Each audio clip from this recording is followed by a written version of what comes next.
Ok. Professor, passamos agora à leitura da lista. Bom dia a todos. Um bom dia especial para ti, João Gabriel. Um bom dia especial para ti, Pedro. Tá?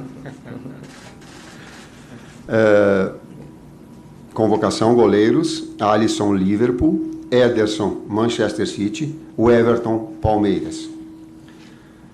Lateral direito: Danilo, Juventus. Lateral esquerdo: Alexandro, Juventus; Alex Telles, Sevilha. Zagueiros: Bremer, Juventus; Éder Militão, Real Madrid; Marquinhos, PSG; Ibanez, Roma; Thiago Silva, Chelsea. Com uma observação: como lateral direito que vocês observaram que um apenas foi convocado, tem na possibilidade, tanto de Ibanez quanto de Éder Militão, que foram utilizados no último jogo, jogarem nesse setor.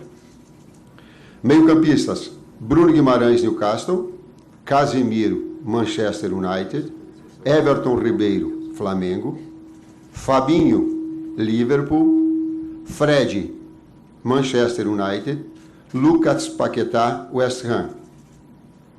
Atacantes: Antony, Manchester United; Firmino, Liverpool; Matheus Cunha, Atlético de Madrid; Neymar, PSG; Pedro, Flamengo; Rafinha, Barcelona; Richarlison, Tottenham; Rodrigo, Real Madrid; Vinícius Júnior, Real Madrid.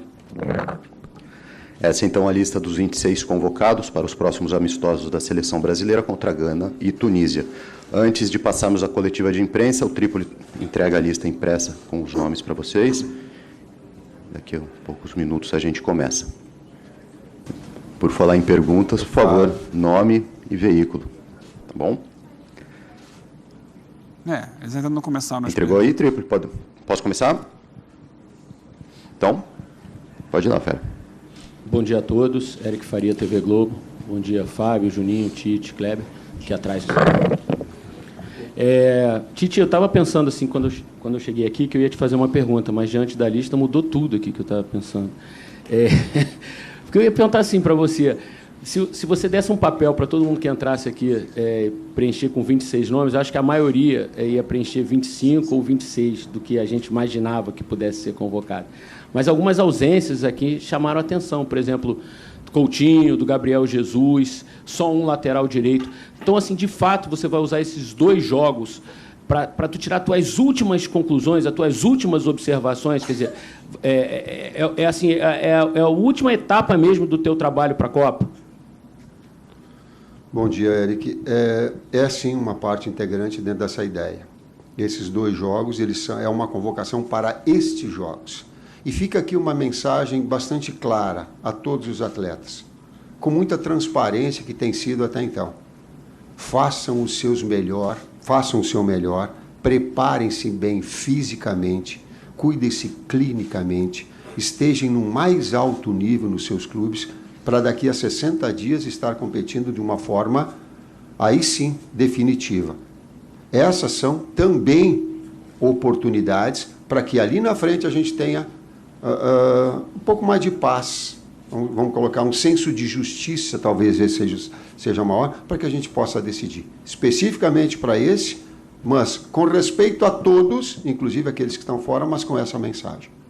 Eu queria que você mandasse uma mensagem para o Arana, né, que infelizmente se lesionou no último jogo contra o Bragantino, e ele estava na sua lista?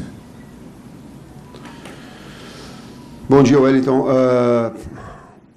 O Arana, mais do que fazer uma média publicamente, é que a gente fez ontem à tarde, depois de conversar com o Dr. Rodrigo e de saber da sua real situação, com o Matheus, com o Tomás, com o Bruno, comigo e com o Kleber.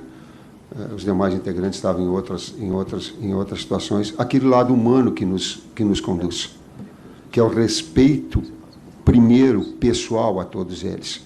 Eles são atletas, mas antes é um ser humano. E quando nós falamos com o Arana, a gente passou toda a energia, que ele sinta o momento, sim, A gente não quer retirador, mas que ele entenda que ele possa sair dessa situação também mais, vamos colocar, espiritualmente mais forte e que siga a carreira bonita que ele tem. Foi essa a mensagem que a gente já traduziu ontem à tarde. Tem sido recorrente com vocês, quando eu converso com vocês, essa minha fala de lesões vão acontecer. É uma Copa do Mundo diferente.